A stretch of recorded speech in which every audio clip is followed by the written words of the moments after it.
Welcome everyone to another session of our Global Employability Expert Series. You know, this is our employability series webinar that we bring to you by virtual internships.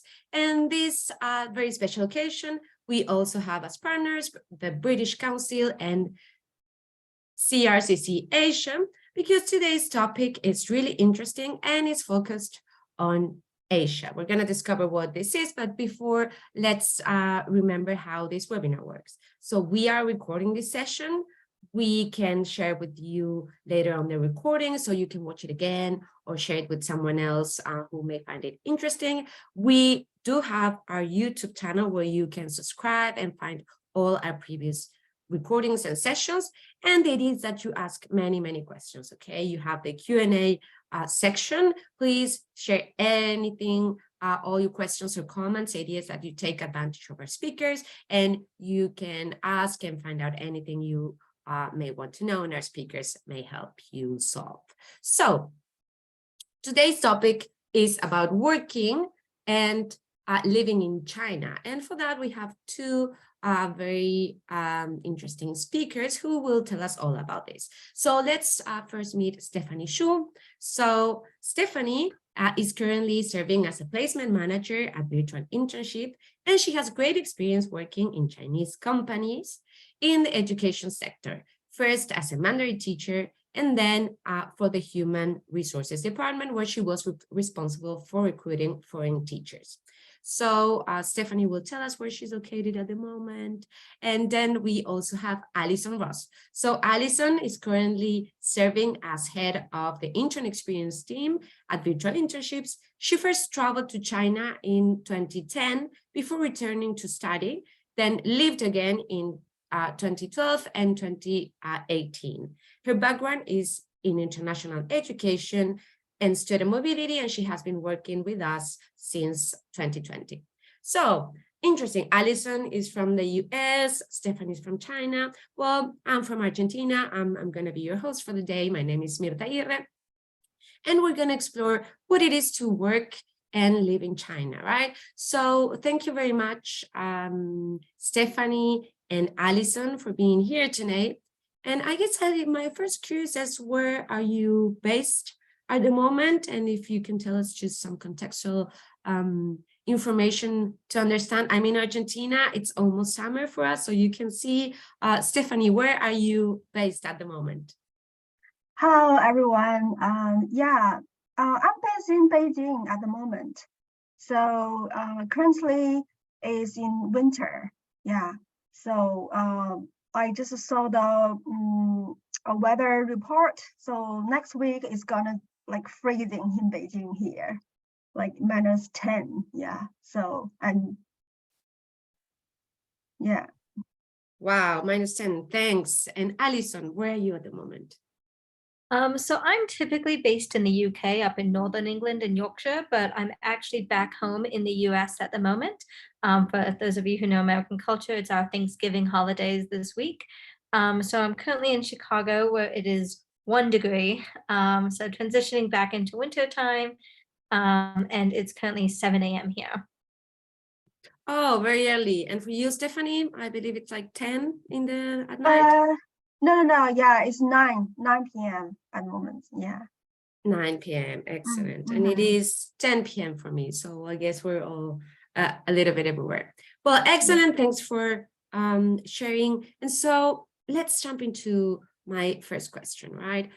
China is a super big country, economic superpower, and also has many great opportunities in terms of work, and it has a very interesting culture, right? So I guess my first question is, when we are thinking about working in China, how could you describe work culture in China, right? Like, what is it that makes it particular, right?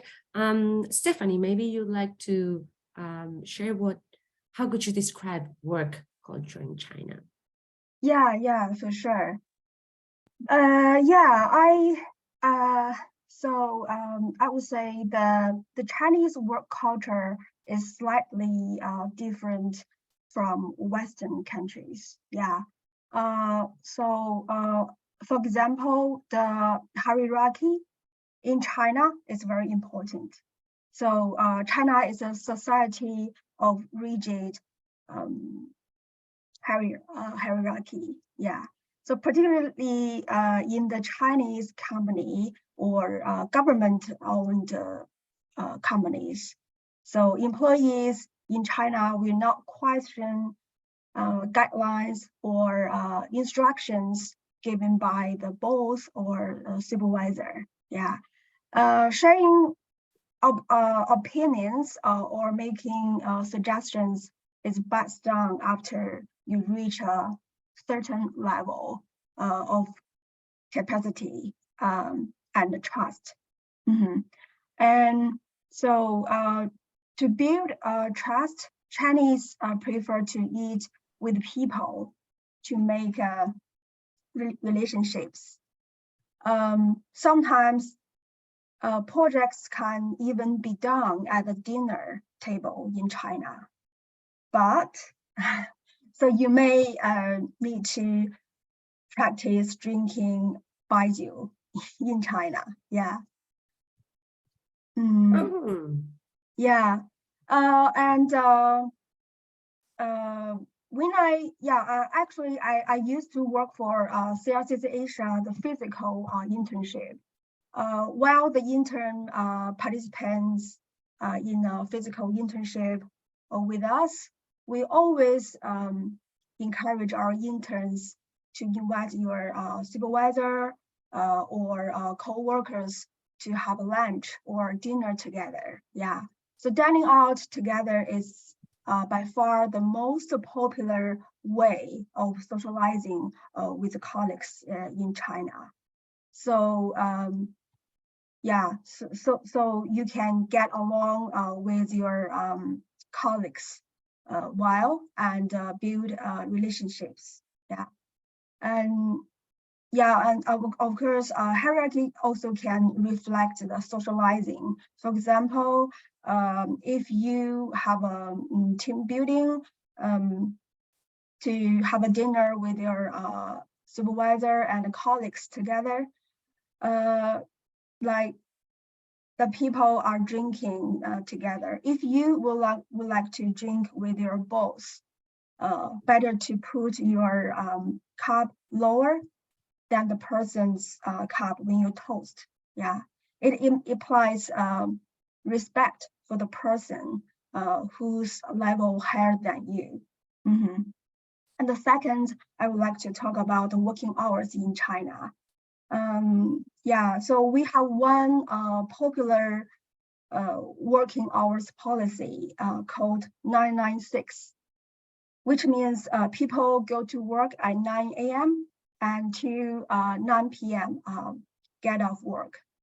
And the Chinese employee, they working 6 days per week. Yeah, particularly in internet companies.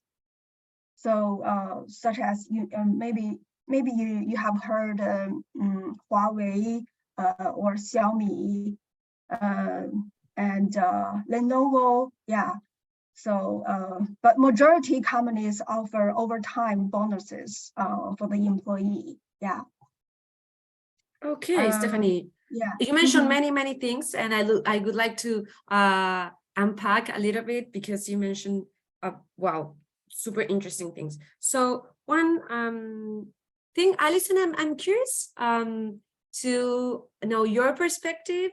If yeah, and then we'll go exploring everything Stephanie mentioned. Yeah, absolutely. Well, I'll echo a few things that Stephanie mentioned. To give a little context and background, within my time in China, I worked firstly within a more Chinese-based company, and then secondly transitioned to a more international-based company. So I do think I kind of got to see both sides of that a little bit. And I would completely agree with Stephanie's statement, especially about the hierarchy. I found, for example, my first team meeting I ever ran with an all-Chinese team, I came in with an agenda of this is what I want to talk about, and I want to get your feedback. and was really surprised at how silent that meeting was. Because in Chinese culture, it'd be expected that I would have spoken to each colleague individually prior to that meeting, gotten their feedback, and then presented my results rather than asking for feedback on a live basis. So this was a learning curve for me to work with the Chinese team directly and learn that management style, but also learn how to communicate with my Chinese manager in a similar way, coming from an American or UK-based experience. Otherwise, as Stephanie mentioned, I also agree that we had longer working hours.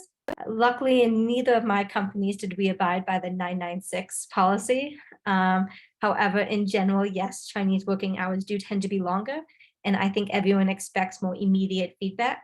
And I'm sure we'll mention WeChat culture quite a bit throughout this call. But part of WeChat culture is that work-life balance that we talk about so much in Western communication about businesses.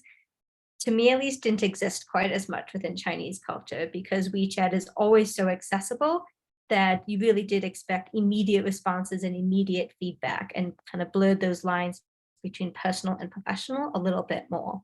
I'm sorry, I'm curious, like when we say 996 this culture, that is from Monday to Saturday included, 9 hours a day. Yes, so that'd be, Yeah. so longer hours each day, 6 days a week. Yeah. Right. Okay, okay. And for those who may not know, WeChat is it's like a WhatsApp, Chinese WhatsApp, right? Okay, so okay, yeah, I can imagine how challenging, maybe like you said, for life work balance, right? And okay, we're gonna then explore if that we're discussing applies to remoting, interning remotely, perhaps. Yes, Alison, then we'll explore this section. Okay, excellent. Yes, Alison, please continue. No, but I'd also agree with Stephanie in the concept of meals and community dining amongst your work team, especially in my Chinese office. Every day we'd order a family style lunch, and this was the time for everyone to come around. For me, it was the time to try to speak Chinese, but it was a very family style, everyone's sharing and everyone's communicating. And I found this really built up the trust amongst working with our peers. I will say at first I was bringing in my lunch, but then it quickly became apparent that this wasn't only a social thing, but this was a way to build connections and form those bonds with your community and with your peers. The last thing I'll mention then is I was quite surprised by Chinese holidays. Again, you'll probably see the theme throughout this presentation that working culture was a little more intense than what I'd been used to previously, that often Chinese offices are asked to make up holiday time. So for example, if your holiday, you get Monday, Tuesday, Wednesday off, you might be asked to come in the Saturday before or the Saturday after to make up some of these hours. So in general, I'd agree with Stephanie of longer working hours, more hierarchical, and very fast-paced communication. You're muted. Yeah, so Alison works directly with our interns, right? She's the head of intern experience, so she has great experience with interns interning everywhere. Alison, in your experience, how does this hierarchy translate into working remotely, right? How you mentioned something about, well, communication, feedback. How does this work, and how does this set up to working online in your experience, right? Yeah, great question. It does very much depend. Another thing I'll mention about China is the diversity, and depending on what tier, what type of a company the intern's working with, as well as if their supervisor has more experience with working with international interns, or if they are a very more Chinese focused company, this can greatly vary the experience. But in general, I do think again, vast generalization, I do think our Chinese supervisors have pretty high standards. And again, taking into account that hierarchy, because you are remote and you can't be sharing meals and you can't be having that personal interaction, it takes more effort on the intern side to create those more casual communication channels and to be able to have that close relationship with your supervisor does take more time and does take a little bit more development than we might see in, for example, a US-based company. And similarly, as I mentioned, the constant communication, we talk a lot about forming boundaries, especially when you work remotely, of being able to turn off work or set those boundaries of these are the hours I'm online, these are the hours I'm not.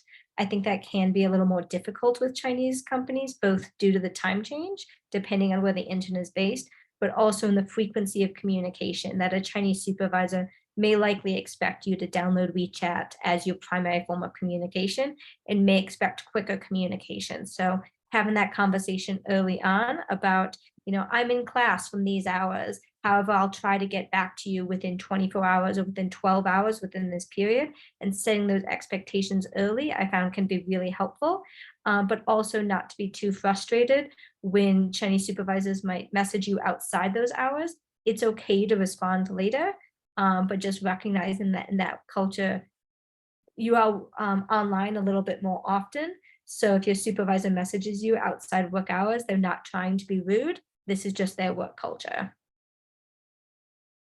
Excellent. Stephanie, would you like to add anything? Yeah, I'm pretty agree with Allison. Yeah, so particularly cause the remote work, so you will be not like online for the whole time. So I suggest you you can discuss with your supervisor like in the first day, and discuss the working schedule, like which hours you would like to be online, and just avoid you are just miss your any emergency things, or the work the require from the supervisor. Yeah. So working in China, I can assume, well, it can be challenging in terms of language, right? Allison, in your own experience, when you are a foreigner, of course, living in China, how likely is it that we can, of course, in a company that speaks, that people speak English, like, do we need to know Chinese? What can you tell us about your experience about being a foreigner working in a Chinese company? Absolutely. I would say you don't necessarily need to know Chinese, but it really helps. But more so, I think my Chinese colleagues, from my experience, just really appreciated any effort that you put in. That in both companies I was working with, the working language was English. However, any effort from my side to speak Chinese went a lot further, and helped build up those relationships and form those bonds. Let's say I studied in Beijing, then I worked in Shanghai. So those are two multinational, very international cities.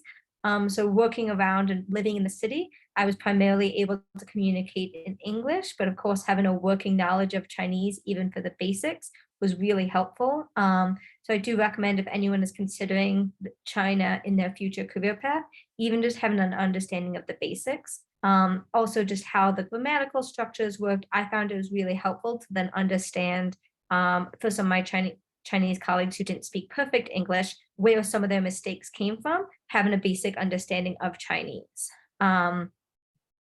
So in short, I don't think it's 100% necessary to speak fluent Chinese. My Chinese is definitely very far from fluent, but I do think Chinese people really appreciated any effort and were very understanding and very accommodating for the most part.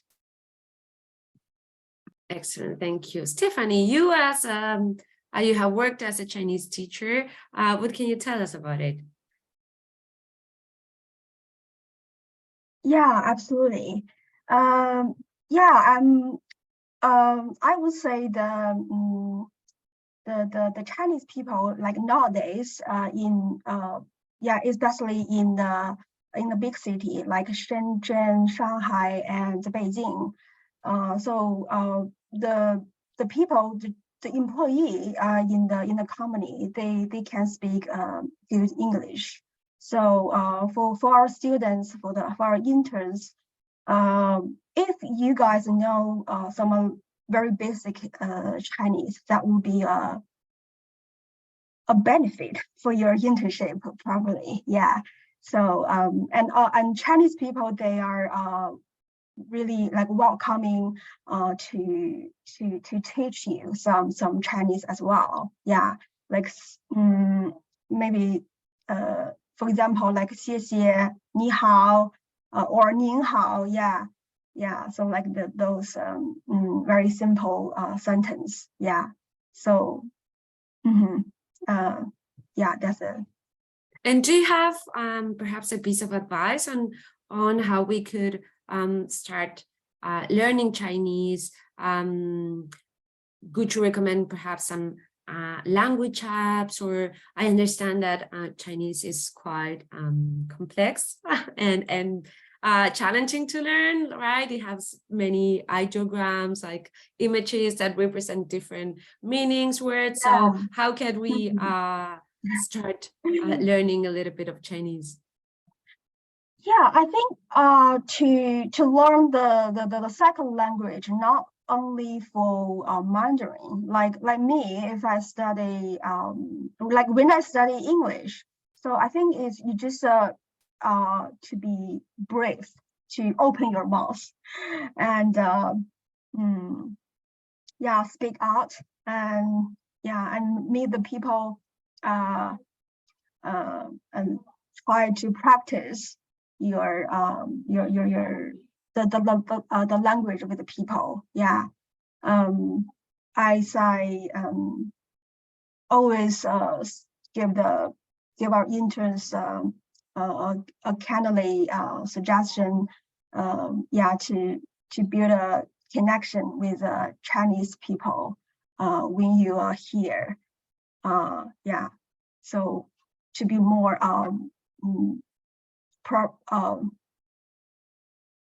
practice your Mandarin, yeah, with your colleagues, and to be spend more time with your co-workers. Yeah.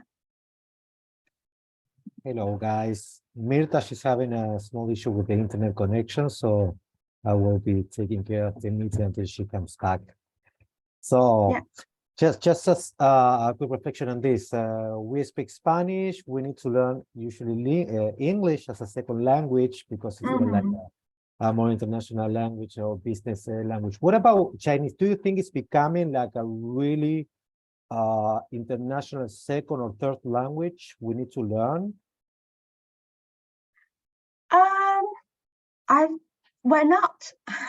Why not? Of yeah, course. yeah, yeah. So yeah, you know, like China is becoming more and more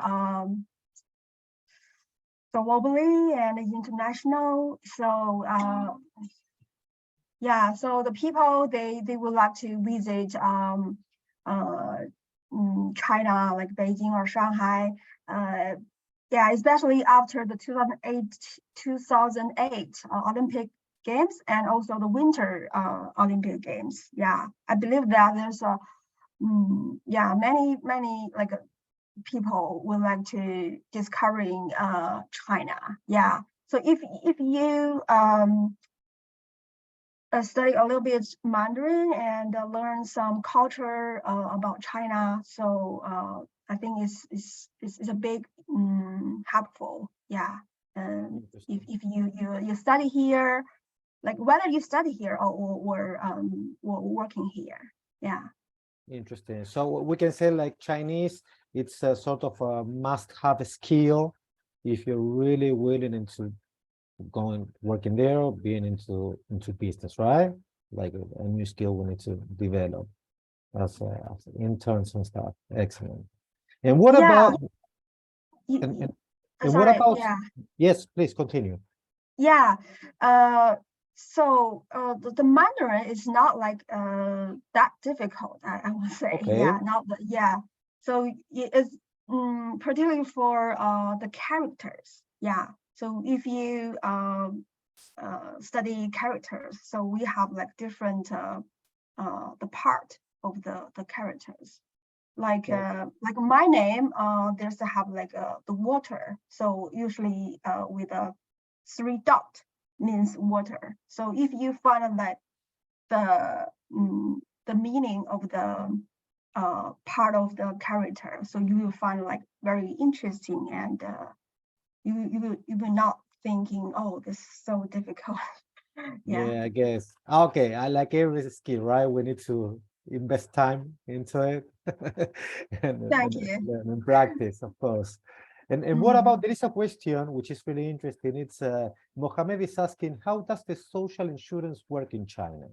Is there any benefit for the employee? For example, who could work due to health reasons, maternal, paternal leave, holiday pay, and pension system? That's a really, really broad question, right? In terms of social insurance and stuff. How does it work? Yeah, this is a good question. Yeah, thank you for your question, Mohammed. Yeah, the social insurance, like Chinese employee or foreign employee, if you got a full-time position in China, so the human resources will offer this full social insurance for foreign employee. Yeah. So if you feel uncomfortable, you need to go to the hospital, so you can use the insurance. Yeah. Also, if you would like to have like a international insurance, I believe that the company can cover this as well. Mhm. Okay, this is interesting. What about they were asking us about, Mohammed, about like maternity leave, paternity leave, or maybe vacations. So how does it work when you're working as an intern or as a full-time employee in China? Yeah, so yeah, so you work in China, so the holidays for paternal leave is you all the follow the Chinese policy. Yeah. So like we have a spring festival or national holiday, or mid-autumn holiday, like so on. So you will all have those paid, yeah, on leave paid. Yeah. Okay, and so you have, like, if I remember, okay, you have this 9 to 9 shift, 6 days a week, right? They're working Oh, a week. And yeah, then that at working, yeah, that working hours policy is not all of it's not all every companies. okay, As I mentioned, yeah, it's the people who work in internet company. Yeah, so they for the internet yeah, company. they might be, yeah, super busy, so they probably, the working hours is a 996 Okay, policy. Yeah. and what in the holidays, how many days per year? Vacations, I mean, how many days per year they need? Yeah, so usually at least 10 days per Okay. year. Yeah, and if you renew your contract the second year, and you might like get a 1 or 2 days plus. Okay, Mirta, welcome back. We're talking about, Mohammed has asked about some policies in terms of holidays, paternity leave, insurance. Really interesting. So, leave you with the meeting. Thank you. Yeah, connection problems, but that's why you're here. So thank you. Yeah, great. So if someone is thinking, right, about going to China for work and for study, what are the key things that you think, oh, you should definitely be aware of this? Allison, in your experience, right, what were those things that said, or maybe I could have loved to know before and I didn't know, and I think this is super important to be aware of? Yeah, absolutely. Well, I would ask you to consider firstly, why do you want to go to China to work? What's your motivating factor? As Stephanie mentioned, it is very global and international focused. So are you looking to gain that international experience? Are you looking to gain Chinese specific experience? Is this looking to be a 2-year thing that you just want to gain some experience, or are you looking to make a career out of this? Would be some of the questions I'd start with asking. But in terms to know before embarking on this or going over, I'd encourage you to start thinking about the diversity and what, again, you're looking to gain out of this experience. So you'll hear a lot about different tiers of cities. So how large that city is, and what type of businesses or what type of economy is based around that city. So essentially, when you're considering your location, really, what are you looking to gain out of that spot? So I found living in Beijing and Shanghai to be two very different experiences, that Shanghai very much had a little bit more of that international feel, while Beijing was a little bit more traditional, but also the sectors and the industries that they were focused on tended to be a little bit different as well. So it just depends on what you're looking to gain out of it. I would also think about some of the kind of, as Mohammed mentioned, or asked within his questions, of some of the systems that you'll be working within. One thing I actually kind of appreciated about Chinese holidays was, in the West, we tend to have a lot of 3-day weekends.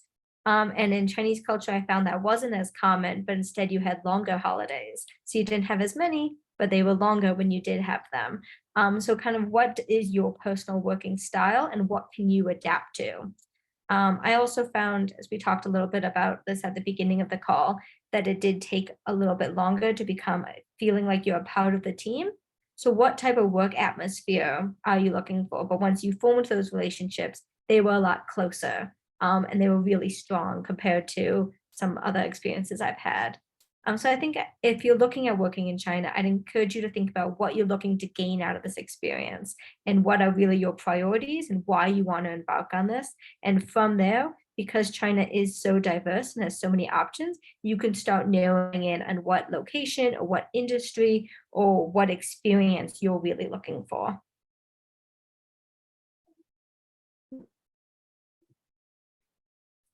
Excellent. Stephanie, what could you share? Yeah, so as Allison just mentioned, yeah, so if you decide in working in China, so I believe that you are probably interested in China, like culture or language. Also, I'm sure you will find our friendly and welcoming colleagues. Yeah, here. Also, like before you decided to come to China, maybe there's some tips you should to know. First, probably like housing. Yeah, so I think yeah, if for a foreigner who come to like a foreign country the first time, I think the living atmosphere is quite important. Yeah, and so if you would like to experience a real Beijing, you can live in the hotels, so you can meet a lot of the locals, and also it's a good opportunity to learn Beijing dialogue. Also, when you're here, to trying to attend events and socializing to build connections and relationship networks. Yeah, thank you. And Stephanie, do you, we mentioned WeChat, right? WeChat is like the Chinese version of WhatsApp. And my understanding is in China, there are like Chinese versions of perhaps Facebook, different platforms that we may be familiar with. And Mhm. other, what are these tools, web page, or social media that are really used in China, and that it Mhm. would be interesting or important to know for someone who is willing to explore Chinese culture? What culture? What could you suggest? Yeah. Yeah, you just mentioned WeChat. Yeah, so WeChat is super useful in China. The app makes workplace collaboration much quicker and more efficient. So everyone have WeChat in China, and also everything in the office can be transferred, booked, and approved on one system. Yeah. Also, you can use WeChat Pay for shopping, transportation, like bus, subway, restaurant. So generally, if you have WeChat Pay in your phone, so you can go anywhere. Yeah. The other app is called Didi. Is actually similar to Uber. Yeah. So if you're ordering a taxi, so you can use Didi. It's super fast to order a taxi in Beijing here, or Shanghai or other cities. Yeah, but kindly remind you if you order, when you take the taxi, please ask for a receipt while you get off. So in case you forget something in the taxi, so and then yeah, you can get back your stuff easily. Yeah. For other social media like TikTok and Redbook, also Baidu. Yeah, because we use Baidu Map often. Yeah. Mm-hmm. And someone is asking, is there any Chinese LinkedIn-like social media?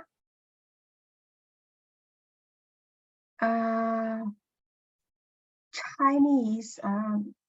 Something like LinkedIn, similar to it, like a professional network.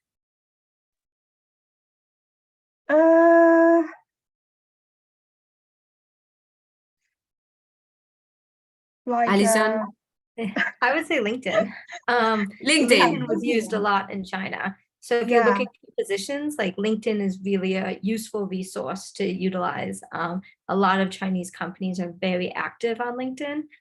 So something like LinkedIn is LinkedIn in this case. Yeah. Normally China has the equivalent, an app that replaces something. LinkedIn, I think, is the exception to that.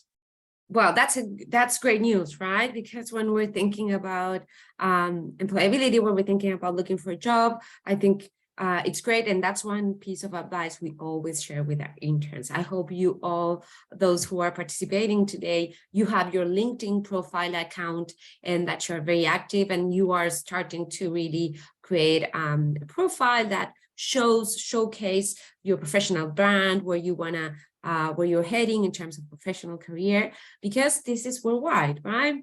In China, in the US, in Argentina, everywhere, more and more people are using LinkedIn every day. And that's a great tool to start looking for companies, researching companies, really starting to understand a little bit what kind of jobs there are, and connecting with other people, which is something we've always stressed, right? The importance of connecting with other people. Excellent. And so I was curious, right? If, let's say, okay, I've heard a little bit about what, I've heard everything, what we've talked about. What are the things I should definitely avoid? I didn't do, right? Like we know like some things that, okay, we what are the things that you maybe don't want to do that in China or in a Chinese world culture? What are the things I should be aware of?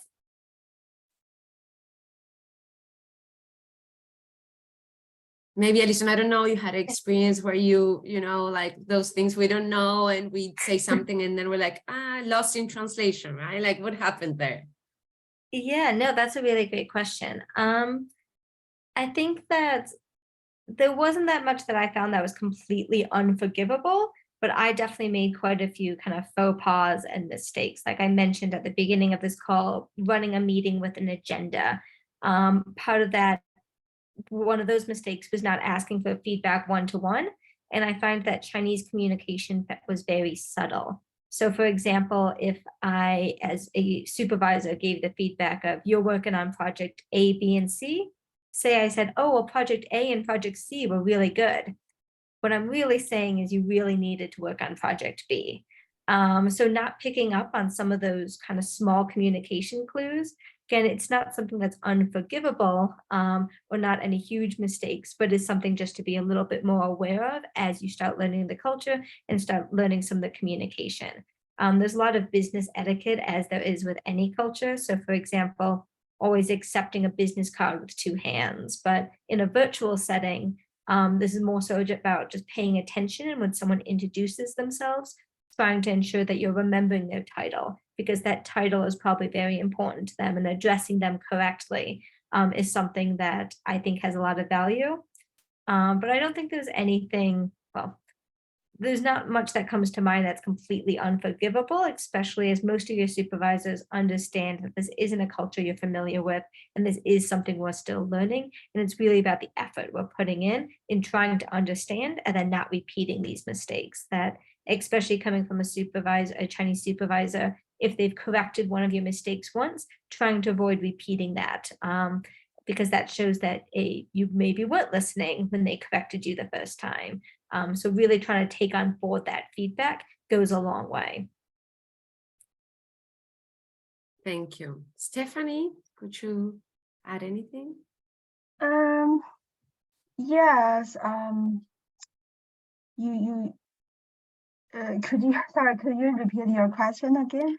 Yeah, what kind of things I should definitely pay attention to, not to do? What should I avoid, right? Yeah, I probably say maybe the hierarchy as well is something relevant. Because Chinese people will not say no directly with the people. So so I would suggest if you like refuse something or say not, yeah, so you better to find a nice way to give an answer. Like we call this giving means to others to avoid breaking relationship with the people. Yeah. As Chinese working culture is largely influenced by Confucianism. Yeah. So the Confucian concept of 关系 implies that a relationship network is crucial. Yeah. Mm-hmm. And what about in the physical workplace, right? What about the culture of gifts or giving compliment, right? If I see someone that I don't know has done a great job or today is looking particularly happy, or is it something that I can openly share a nice compliment, offer a gift? Yeah, absolutely. Yeah, so if you would like to give a comment or even the supervisor, yeah, give you any comments, I would say Chinese people they would like to like encourage people to very, very nice way. Yeah. So just like feel free to share your like positive comments. Yeah. Excellent. And Mhm. I don't know, Alison, if you wanted to add anything on that. Yeah, I was just going to add, absolutely sharing compliments and sharing praise is really encouraged. One thing not to do is to pass, not judgment, but give criticism, especially in a public forum. So I find some cultures are very, as I mentioned, very direct with their communication, and Chinese culture is not like that. So one thing I would never do is if I was in a public WeChat group, never would I be like, well, you missed this deadline, because the saving face mentality of calling someone out in front of their peers, especially, would be taking a lot more than maybe we would intend it to be. So sometimes being careful with some of our really direct communication. So for example, if your supervisor, you're supposed to be working on a project, but you're still missing one piece of information, rather than just saying, you didn't give this to me. Why didn't you give this to me? Trying to be a little bit more polite and following up with them one-on-one rather than in a public forum, because that'd be considered very rude to do in a more public sphere. But that questioning mentality and try not to be quite so direct or discouraging with it would be one thing I'd emphasize. Yeah, I can imagine. Yeah. There's just one thing just coming up in the mind. Like when you with your Chinese colleagues, to avoid to talk about others, gossip. Yeah. So that is quite like important in the office culture. Yeah, in China. Not to do that. Yeah. Yeah. Mm-hmm. Yeah, I guess that's an important piece. I come from Latin America, so I guess maybe everyone saw some telenovelas and everything, and we're a culture that may like to talk about other people, right? Even in the workplace, although we shouldn't, right? But these are things that happen, and I think that's a good, great piece of advice to have in mind. And so when we talk about dress code, business dress code, or working dress code, what could you share? I would say it pretty depends on the companies. Yeah. So if you work for an internet company, so it's pretty casual. Yeah, and some of companies in China, they even provide a sofa for employee, for the employee who can take a nap during the lunchtime. So, and other like companies, maybe for maybe government owned companies, if you meet like very high level leaders, so you may dress up like formal. Yeah. Excellent, thank you. We have a question from the audience. Perhaps, Alison, you could share some ideas. Someone is asking, is it difficult to find a job globally without being fluent? In this case, in Chinese or perhaps in Spanish, if I want to live in this country, especially if I'm not a graduate and I don't have experience yet. Yeah, so I think language skills always help. Like, they're never going to be a downside to learning another language and having those skills. That being said, I don't think it's 100% of a requirement. I've worked in both Spain and China, actually, and in both cases, having those skills sets you apart from other candidates. But it's really about the skills within that company and within that position, which are really going to be the make or break as to if you get that position. That being said, it seems like you're asking about the pathways to employment. And I know we talk a lot about this during internships and doing both on the IM side and on the coaching side, about finding employment after your internship. And networking is key, as Stephanie mentioned. In China, especially, these relationships are really important. I imagine Nirta can vouch for in Latin American culture, and I can vouch for in US and UK culture. Same thing of networking will always help you find those positions with more ease and kind of give you that pathway to employment.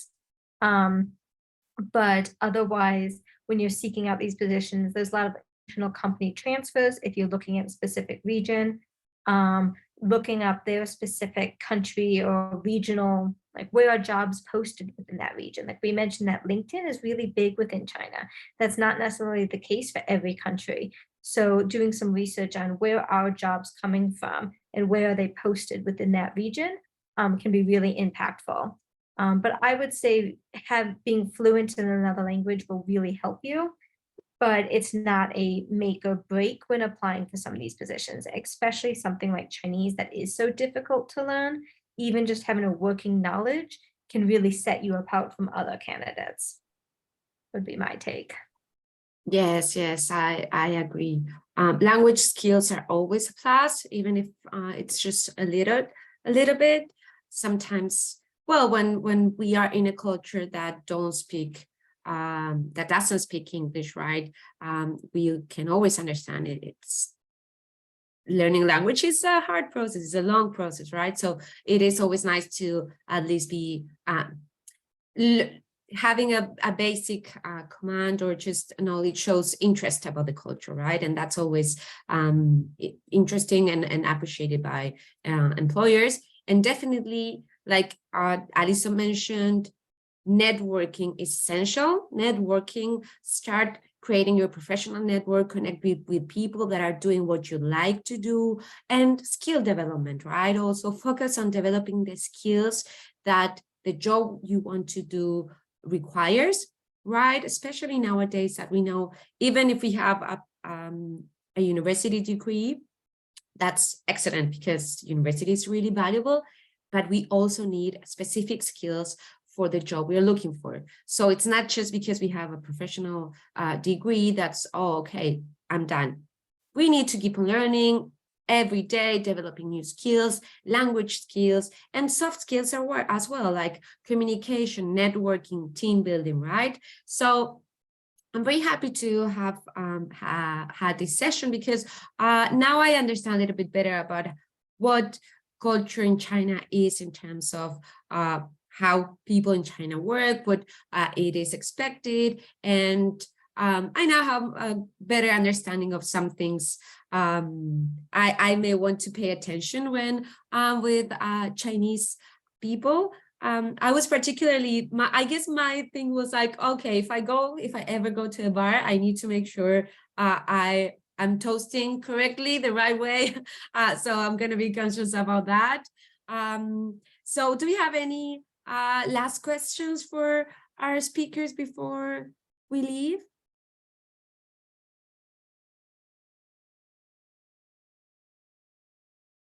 Great. So I'm going to, as we mentioned,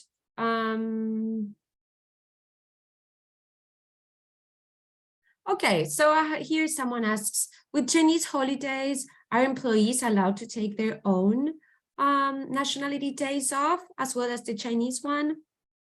What could we say about this? I think it depends both on the holiday and the company. In general, the answer is no. Like I wouldn't expect, for example, to go to China and expect Thanksgiving off. But that being said, there are some holidays that certain employers, depending also on how multinational your company is, might grant you off. So, for example, I know a lot of Chinese companies will now have Christmas Day off, but you wouldn't expect the same type of a holiday that you would in your home country. So in short, the short answer I think is no, but the longer answer would be it depends on the company and depends on how many holidays you're asking for. And this very much would be a conversation with your supervisor. So in an internship focus, starting out your internship with, hey, one of our national holidays is coming up. This is really important for me and my family. can I please take this time off, and I would make up this time at this future date, or I would make sure that I'd get this work done through this timeline. Goes a long way with supervisors and just showing that accountability. But in general, most people tend to be pretty understanding about that. It's about having that conversation in a respectful way. Excellent.